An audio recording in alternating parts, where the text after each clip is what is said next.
Oi, gente, boa noite. Boa noite. Entrando ao vivo no Instagram. Oi, pessoal. Boa noite. Boa noite para quem tá entrando. Para quem não me conhece, eu sou a Luciana Aguiar, mestre em psicologia, gestalt terapeuta, coordenadora do Dialógico, autora do livro Gestalt Terapia com Crianças, Teoria e Prática. E tô aqui hoje, como em todas as quintas, a duras penas. Eu não sei nem, gente, se eu vou conseguir falar até o final. Eu tô bem doente essa semana, desde o fim de semana, especificamente, mas eu ainda não me recuperei, então tô aqui com um copo d'água porque toda hora eu preciso beber água pra dar uma segurada na garganta. Uma daquelas viroses brabas que batem na gente de vez em quando e, enfim, essa tá demorando pra ir embora. Essa me derrubou completamente no fim de semana e hoje é quinta-feira e eu ainda não tô boa. Mas que bom que vocês estão por aqui. Me deem um alô se vocês estão ouvindo bem, se vocês estão me vendo bem. Eu sempre vejo uns nomezinhos conhecidos, uns nomezinhos não conhecidos. Fico sempre com vontade de saber de onde vocês são, né? Se vocês estão chegando aqui pela primeira vez, se vocês já me acompanham há mais tempo. Aí às vezes eu vejo um nomezinho conhecido, penso, Isis é minha aluna online, né? Eu vou dando umas olhadas, né? Amanda, bonitinhas. É sempre muito bom encontrar vocês. Então vamos lá, gente. Para não decepcionar o motivo da live, eu vou falar um pouquinho para vocês sobre duas perguntas que surgiram essa semana na caixa de perguntinhas dos stories, né?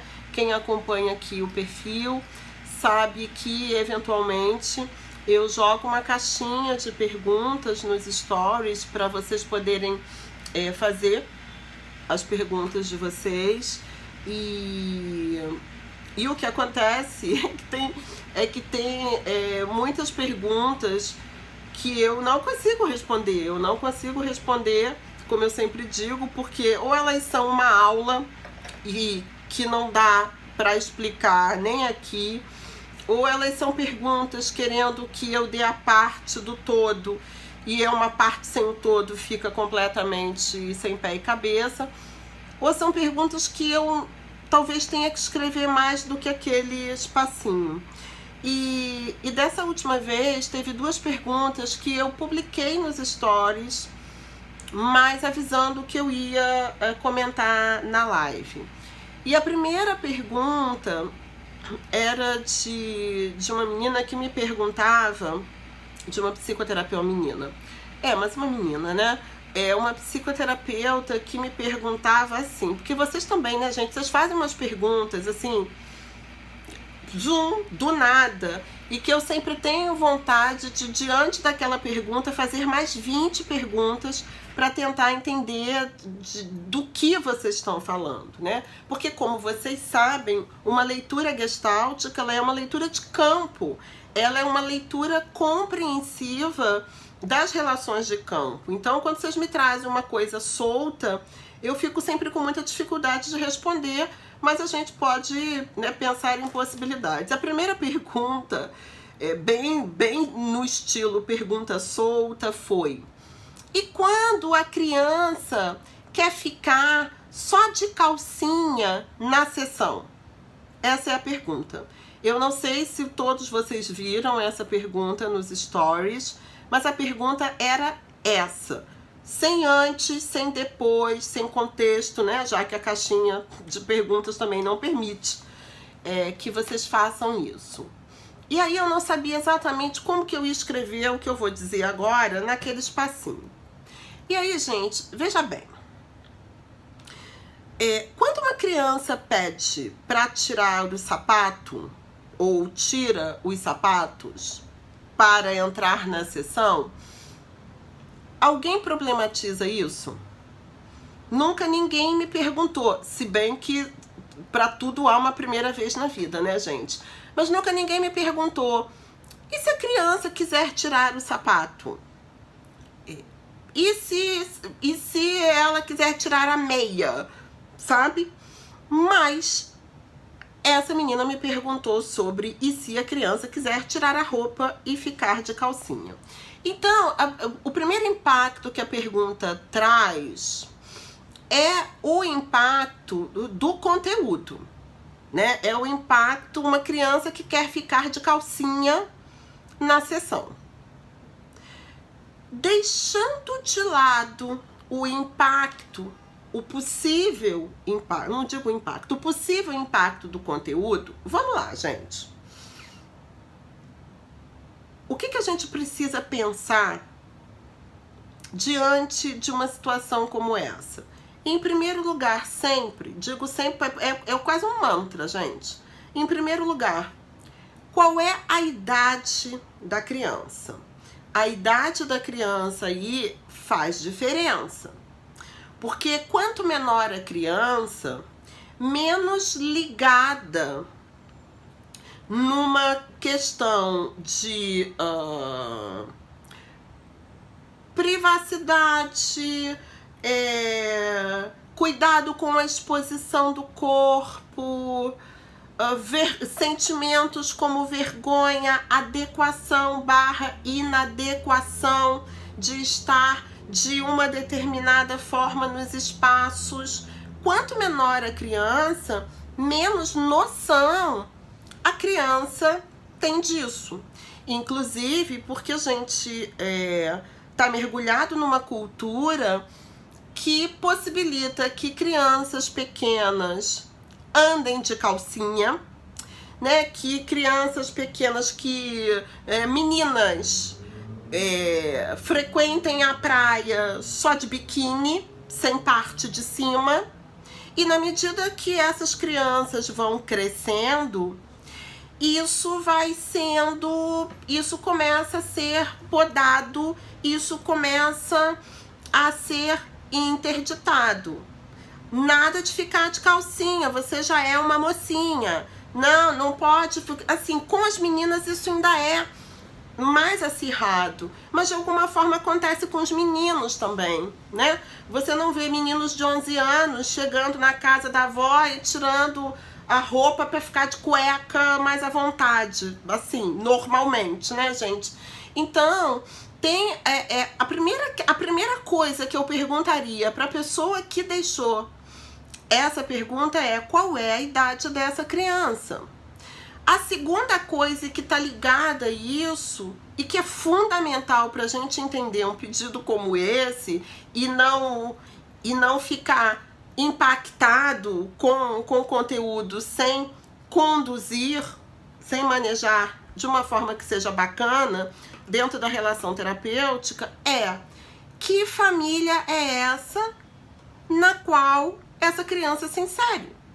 Porque veja bem, se isso for uma prática usual em casa, particularmente se essa criança ela é menor, né, ela é uma criança pequena, mas não só, se isso é uma prática em casa, no sentido de se ficar à vontade, se essa criança ela vive numa família em que as pessoas, a primeira coisa que as pessoas fazem quando chegam nos lugares tirar a roupa, se ela vive numa família onde as pessoas andam peladas, se ela vive numa família onde é facultada ela, né, andar de calcinha porque é confortável, porque é fresco, porque, sei lá, porque é mais legal para brincar. Então, é muito razoável que ela entenda que na medida em que ela chega num lugar que ela identifica como um lugar legal, como um lugar onde ela se sente bem, onde ela se sente confortável, onde ela vai brincar, onde eventualmente pode estar calor, sei lá. Eu sou uma pessoa super encalorada, naturalmente eu não entro num lugar absolutamente quente e digo, posso ficar de calcinha. Mas talvez se eu fosse uma criança de 3 anos, é possível que eu aventasse essa ideia porque eu sinto calor, né? Então, a primeira coisa que a gente precisa ver é isso. O que isso significa no contexto de vida dessa criança, né? E o quanto que ela reproduz, né, na sessão de terapia, no espaço terapêutico, porque é alguma coisa que ela experimenta e que ela acha ok.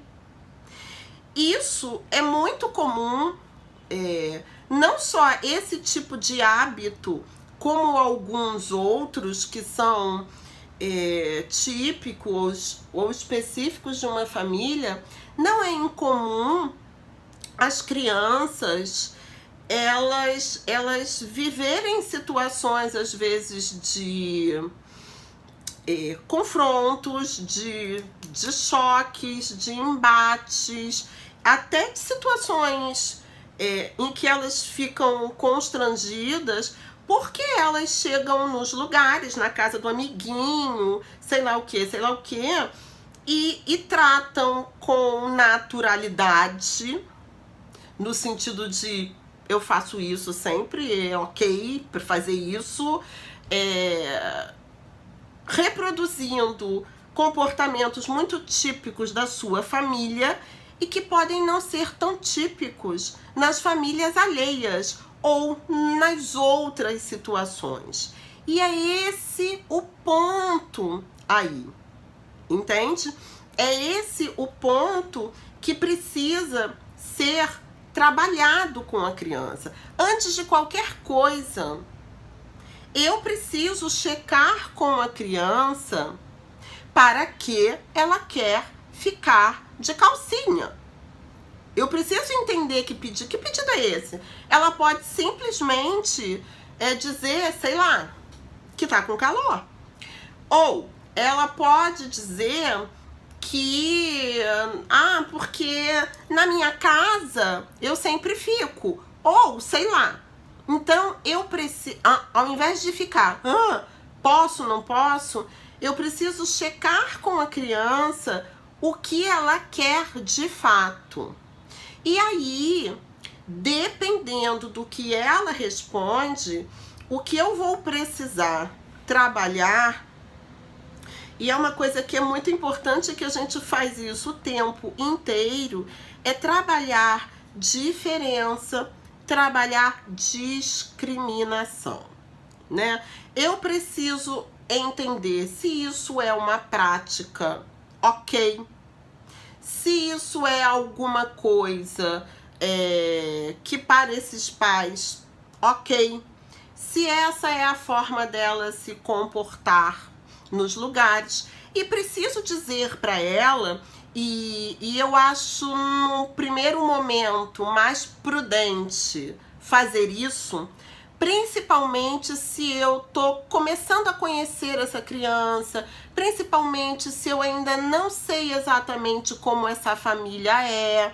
principalmente se eu não tenho um lastro de uma relação de confiança estabelecida com esses pais, com essa família.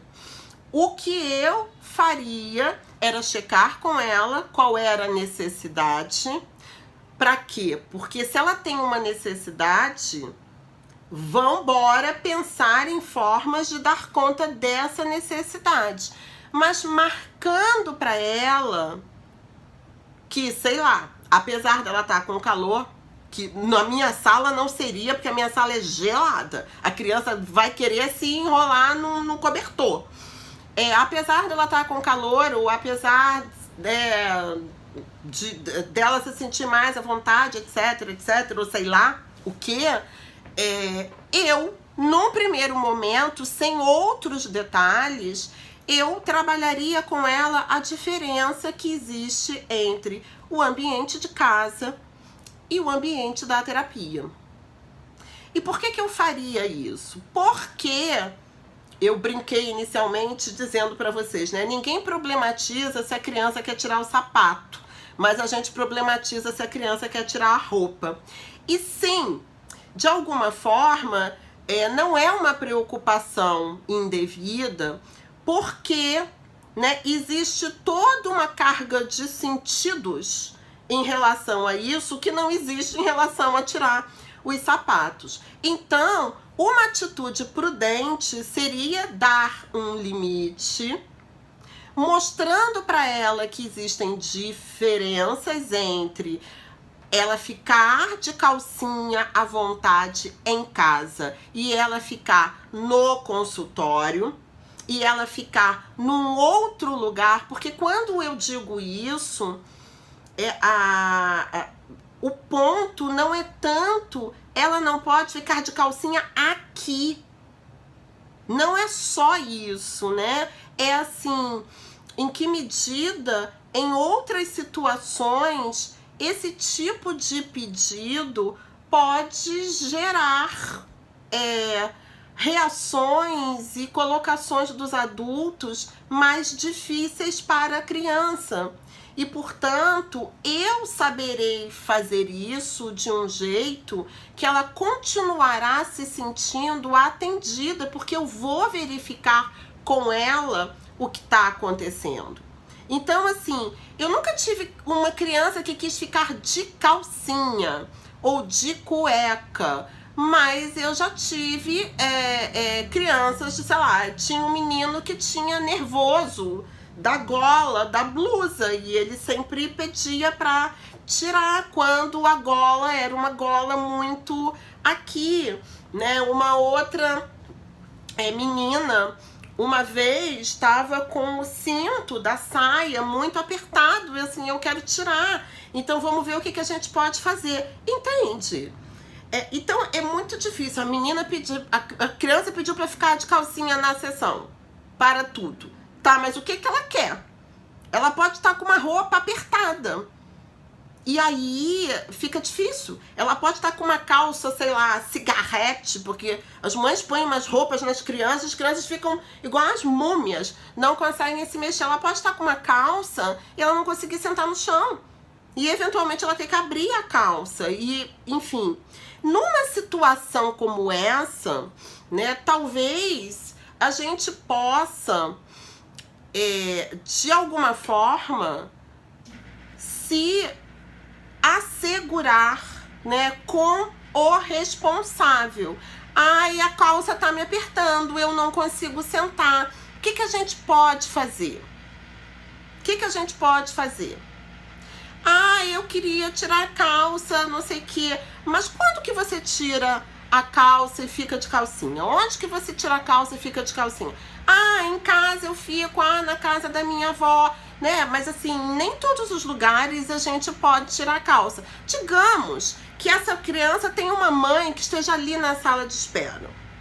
O que você acha da gente falar com a mamãe e verificar com ela se tudo bem também? Tô aqui pensando junto com vocês formas de tentar lidar com isso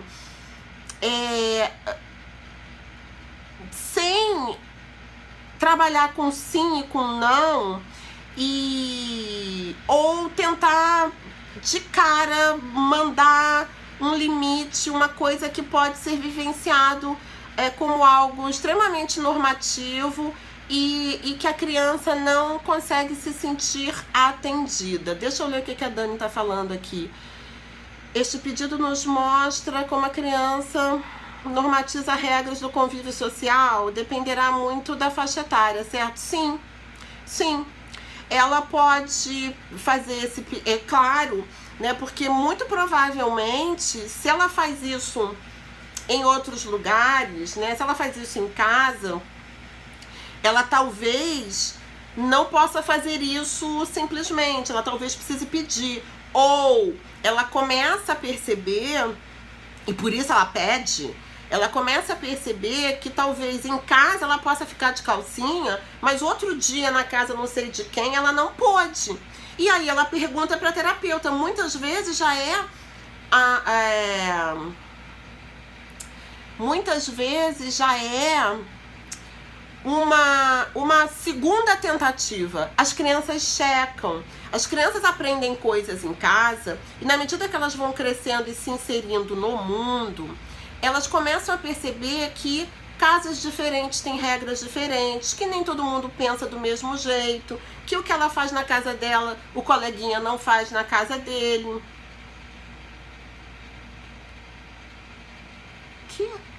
Não, sobre isso eu não vou falar agora. Então, sabe o que acontece, gente? Quando eu tô respondendo uma pergunta, se eu tiver que responder outra, sabe? Crianças que não podem ser contrariadas é um outro papo. Não é um papo para hoje. É um outro papo. A gente está tentando construir aqui, né, sobre o pedido aí impactante. Então, se ela pede, talvez ela já tenha noção de que não é em todos os lugares que ela pode ficar de calcinha, né? E aí, a decisão da permissividade em relação a isso, ela é muito delicada porque ela é muito singular. Quando eu digo para vocês que uma medida de segurança, né, num primeiro momento seria atendê-la no sentido assim de o que ela tá precisando, o que ela quer, né, e de que forma a gente pode prover isso sem que necessariamente ela precise tirar a roupa, fazendo a diferença, né, de onde a gente tira a roupa, onde a gente não tira a roupa, né, sei lá, se eu tô com calor na escola, eu não posso ficar de calcinha, desculpa, eu não posso ficar de calcinha. Se eu tiver 6 anos e eu tiver com calor na escola, eu não posso ficar de calcinha, né, se eu tiver 6 anos, eu tiver na festinha do amigo, né, na casa de festa, e eu tô super afim de brincar à vontade, eu não posso ficar de calcinha, entende? Então é nesse sentido que eu acho que pode caminhar uma problematização disso com a criança. Mas novamente, é muito importante não fechar isso de um jeito que a resposta seja, por isso que eu queria falar. Porque senão a resposta é não. A resposta sintética seria não, você precisa verificar qual é a necessidade dela, tentar satisfazê-la de outro jeito e marcar a diferença entre aquilo que é íntimo e familiar e o espaço terapêutico, aproveitando para trabalhar essa diferença em relação aos outros espaços. Essa seria uma resposta sintética no stories do Instagram. Mas eu acho que tem muitos detalhes. Isso, ó, a Natália tá dizendo, precisa ter cuidado ao explicar para não ditar como regra. Não, pois é. Mas assim, quando a gente trabalha a diferença com a criança, a diferença dos lugares, é importante para que ela, então, possa ficar atenta que cada lugar tem as suas regras, né? Que as pessoas precisam ser checadas e que não necessariamente aquilo que ela quer fazer, do jeito que ela quer fazer, ou que ela está acostumada a fazer em casa, vai acontecer em todos os lugares, porque cada lugar tem as suas regras, cada lugar tem a sua possibilidade, né, de permissividade e portanto, às vezes dá, às vezes não dá, né? Então, eu jamais diria para vocês, não, gente, nunca uma criança pode ficar de calcinha numa sessão terapêutica. Não sei, sujou a roupa, se molhou toda. Vai ficar de calcinha? Numa situação que a gente vai tentar manejar, sei lá. Eu fico aqui tentando imaginar situações, já que as decisões elas são sempre em cima de casos, de coisas que acontecem, que estão vivas, que tem uma criança, que tem um terapeuta, que tem uma relação, que tem, né, uma criança pequena, uma criança maior, uma relação de mais tempo, uma relação de menos tempo, que tem uma mãe lá fora ou não, que fecha com isso ou não. Porque se eu não acho nada demais, a criança só quer ficar mais à vontade, e eu deixo essa criança ficar de calcinha, e eu tenho lá fora uma mãe que não olha para a própria calcinha, essa mãe vai surtar de verde e amarelo lá fora, né? E vai dizer que a terapeuta tá permitindo que a criança tire a roupa na sessão. Vocês entendem isso? Então, é preciso ter muito cuidado, porque tem todos esses elementos pra gente levar em conta. E sim, Dani, entender como essas regras são transmitidas pelo sistema familiar, como cada lugar é preciso ler o ambiente, exatamente. Na sua casa é de um jeito, mas na casa do amiguinho pode ser de outro jeito, né? Aqui é de um jeito, na escola é de outro jeito, e por aí vai, entende? Então, toda essa falação para dizer que realmente, né, gente, ser terapeuta, a gente está sempre sendo convidado a passar assim uns apertos, uns apuros, porque tudo isso, eu tô aqui sentada falando com vocês, ninguém está diante de uma criança dentro de uma sala, sei lá, com uma mãe lá fora e a criança pedindo para ficar de calcinha. Então a gente tá aqui parando, pensando, não, olha, tem que entender, precisa perguntar pra ela, isso pode ser uma coisa super normal pra ela, mas assim, né, a gente permite, a gente não permite, o espaço terapêutico é permissivo, mas em que medida? Em que medida isso pode repercutir de uma forma complicada nessa família, se não for o caso? Então essa família tá comigo, essa família não tá comigo. Todas essas coisas precisam ser levadas em conta, e muitas vezes numa fração assim de minutos, onde a gente decide algo. Mas assim, como regra, primeiro respirar. Depois, antes de dizer sim ou não, perguntar: para que você precisa disso? O que você está sentindo? O que você quer? Porque quando você faz essas perguntas para a criança, você consegue então começar a entender o pedido, e que de repente pode ser resolvido com outra coisa e acabou a história da calcinha, tá? Isso na melhor das hipóteses. Agora, claro, muita coisa pode acontecer, né? De repente uma criança pode pedir para ficar de calcinha, você começa a perguntar, a investigar, e não, mas você fica assim, não, mas eu fico sempre em casa, não, quando eu vou na casa do amiguinho, não, quando eu vou na casa do tio fulaninho, o tio fulaninho deixa eu ficar de calcinha, e aí a gente já começa a ouvir um outro tipo de fala, entende? Então pode ser desde uma coisa, sabe, a criança tá com calor, a criança quer ficar mais à vontade, a criança faz isso em casa, até o anúncio na terapia de alguma coisa que acontece fora da terapia e eventualmente fora dos eixos possíveis e legais. Por isso, nada de sim ou não, simplesmente. Vamos lá. Antes de tudo, o que a criança precisa? Tá certo, gente? Outra coisa. Gente, eu tô muito péssima. Vocês estão vendo a minha voz? Minha cara vermelha? Nossa Senhora.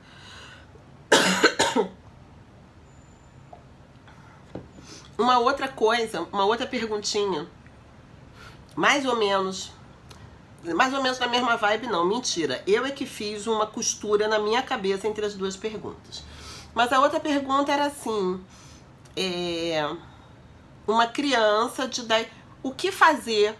Vocês adoram me perguntar isso, né? A minha vontade, toda vez que eu olho para uma pergunta dessa, o que fazer assim? A minha vontade é dizer, não sei, gente, eu não conheço o caso.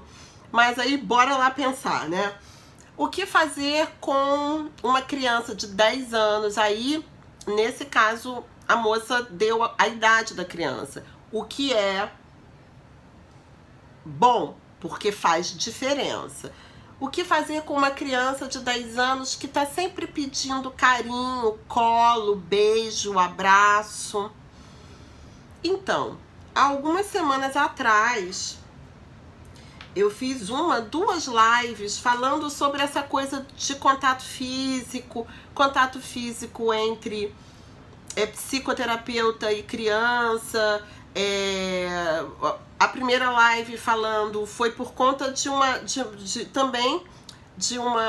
terapeuta que me trouxe a questão de uma menina pequena que gostava de pentear o cabelo dela, de brincar de pentear o cabelo, né? Então, ela é meio que preocupada, tentando entender e problematizar esse tipo de contato da criança com o corpo do psicoterapeuta. E eu fiz uma live só sobre isso, falando de diversos aspectos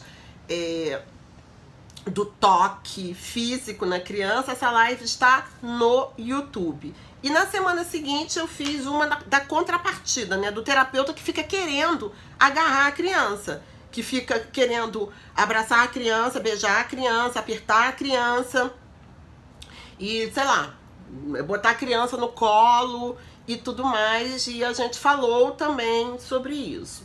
Agora, a questão da idade da criança e também do gênero pode fazer uma diferença, principalmente quando a gente começa a se aproximar dessa idade meio limbo, dessa idade perto da puberdade, porque a questão aí é a gente identificar em que medida é um pedido, como é que eu vou dizer? Em que medida é um pedido de carinho, bebê? Eu perdi a palavra que eu ia dizer. Em que medida é uma tentativa já meio erotizada de estar perto do corpo do terapeuta? E eu vou dizer para vocês que nem sempre é muito fácil identificar. Então, mais uma vez, todas as outras informações sobre essa criança, a queixa, a relação que essa criança tem com outros adultos, a relação que essa criança tem com outras crianças, a modalidade, né, de apego dessa criança na sua história com, né, as pessoas significativas. É uma criança, é uma criança que falta, que faltou mãe no sentido de corpo, contorno, carinho, aconchego, né? E é uma criança que, mesmo tendo 10 anos, continua demandando isso. Não é, né? É uma criança que, de alguma forma, tá com esse corpo e com essas sensações muito mobilizadas. Em que sentido? Como? Com que vivências? Então, é complicado estabelecer uma fala do tipo atenda ou não atenda, mas atenda ou não atenda os pedidos da criança. Mas uma coisa é fundamental, porque novamente, que nem a história, posso ficar de calcinha? A história não é pode, não pode. Ou, posso sentar no seu colo? Eu sou um galalau de 10 anos de idade, né? A história não é pode, não pode. A história é quem é essa criança e que pedido é esse. E sim, claro, qualquer pedido, de qualquer ordem, e principalmente se envolve o corpo do terapeuta, e o seu corpo, de uma forma geral, ele só pode ser aceito se isso for ok para o terapeuta, certo? Então, isso é um limite que a gente não pode passar, né? Se carregar uma criança de 10 anos no colo acaba com a minha coluna ou me deixa desconfortável, eu posso dizer para ela que desse jeito eu não posso. E por que desse jeito? Porque desse jeito eu não posso, mas eu continuo disponível para atendê-la. Eu continuo disponível para, junto com ela, entender qual é a necessidade que está em jogo, para que a gente possa, então, encaminhar isso da melhor forma. Então, o nosso critério de limites e a nossa forma de dar limites, ela é sempre a mesma, que eu posso limitar uma determinada expressão, um determinado comportamento, mas eu não estou limitando o que está na base desse comportamento, o que está motivando esse comportamento, o que esse comportamento está expressando. Isso eu preciso olhar, isso eu preciso clarificar, isso eu preciso descrever, isso eu preciso ajudar a criança a perceber. Porque essa criança que pede carinho, colo e beijinho o tempo todo, ela se dá conta disso. Ela se dá conta do que ela está fazendo. É algo que ela faz comigo, mas ela faz com todo mundo. É algo que ela faz comigo na tentativa de ganhar uma outra coisa. Quando que isso acontece na sessão? Em que momentos? É num momento que eu mostro alguma coisa para ela e aí isso surge como uma forma de deflexão? É num momento em que ela se sente mais mobilizada e isso aparece numa forma de pedir suporte? Porque, percebe? São motivos muito diferentes, mas que de repente podem aparecer sob o mesmo tipo de pedido. E, portanto, independente de dizer sim ou não para aquele pedido específico, eu preciso construir com a criança uma compreensão a respeito do que ela está pedindo. E vou dar aquilo que eu posso. E aquilo que eu posso pode não ser o que a criança quer. Entende? Pode não ser do jeito que a criança quer. Mas na medida que a gente identifica o que está acontecendo com ela, então a gente consegue criar uma outra possibilidade. É comum, por exemplo, essa coisa do colo me lembrou, isso já aconteceu algumas vezes comigo. Crianças não são pequenininhas, mas são crianças, sei lá, 5, 6 anos. Ah, me carrega no colo, tipo, né, me segura no colo. Uma coisa é você segurar, né, tipo, levantar a criança para ela pegar, sei lá o que, tá? Uma coisa é você levantar uma criança de 3 anos. Outra coisa é você levantar uma criança de 6. Percebe? Eventualmente, eu não vou conseguir levantar a criança de 6. Desculpa. Né? Não sem, de repente, sei lá, ferrar a minha coluna. Então, eu preciso, seja lá, né, o que for, eu preciso verificar o que eu posso e o que eu não posso. Mas, novamente dizendo, buscando compreender o sentido daquilo para a criança.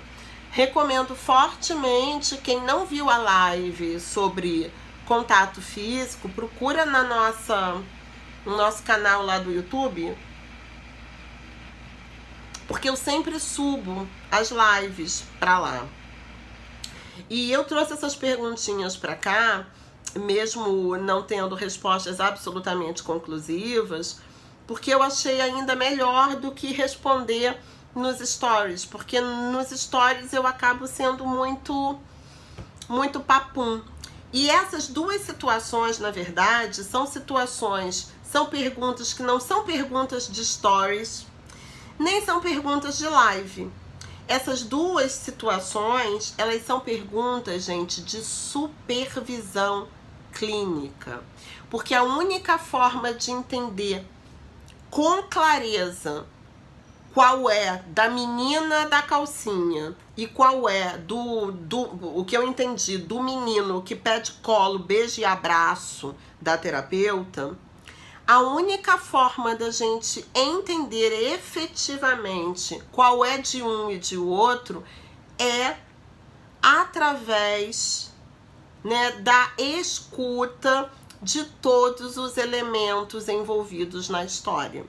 Porque pode ser que uma criança que peça para ficar de calcinha tenha o motivo X e a outra criança que pede para ficar de calcinha tem o motivo Y, né? E a gente vai precisar, inclusive, manejar de outro jeito.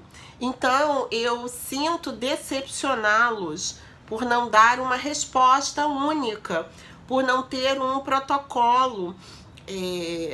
Porque ter um protocolo às vezes é bem mais fácil, né, gente? Criança de calcinha, tum! Menino que pede beijo, tum! Sei lá quem que quer pentear o cabelo, tum! Só que na vida real não é assim, minha gente. Isso são ações. E né, no caminho anterior da ação tem todo um processo, tem todo um rol de necessidades da criança, daquela criança envolvida, e que se a gente não fizer uma leitura mais ampla, a gente corre o risco de dizer sim, dizer não, de atender ou não atender o pedido da criança, mas simplesmente porque, sei lá, não atender porque, ai não, essas coisas esquisitas eu vou dizer para a criança que não, que depois eu não vou saber explicar para os pais. Ou, ah não, a criança pediu, eu aprendi que a gente tem que deixar a criança fazer, experimentar, não sei o que, eu vou deixar, mas eu também não tô entendendo o que está acontecendo. Então não adianta, percebe? Então essas situações, gente, elas precisam ser discutidas, né, entre profissionais, né? Por isso que eu falo tanto da importância da supervisão, da importância da intervisão, de profissionais que trabalham juntos, tirarem um tempo para conversarem sobre os casos, porque aquilo que um vê, o outro não vê, e aí o que o outro vê, o outro não vê e não viu, e aí a gente vai, né, tendo a possibilidade de trocar, né? Atender é muito difícil, principalmente quando a gente não tem protocolo, quando a gente faz leituras compreensivas de campo, como na Gestalt terapia, porque o manejo daquilo vai depender do sentido daquilo naquele espaço, naquela relação terapêutica, naquele momento. E, portanto, ele não pode ser estabelecido e taxado unicamente, né, de uma única forma e a priori. E, portanto, eu passo aqui 45 minutos falando isso para vocês, né? Que são duas situações difíceis, mas que elas só seriam melhor compreendidas se nós tivéssemos todos os outros dados da história. Tá bom, gente? 9 horas, nem sei como eu consegui falar aqui. Hoje foi o que deu, mas eu não queria deixar de estar com vocês. Fiquem ligadíssimos, dia 12/12 vai sair o nosso calendário 2020 com todas as atividades, todas as propostas. Uhul! Fiquem atentos e estaremos aqui, inclusive é dia de live e o pessoal que estiver aqui vai ter em primeira mão todos os nossos planos para 2020, tá bom, gente? Uma beijoquinha, Vejo vocês por aí. Me desejem sorte, porque esse final de semana eu super trabalho. E a gente se encontra aí pelos stories da vida. Tá bom? Beijo, gente.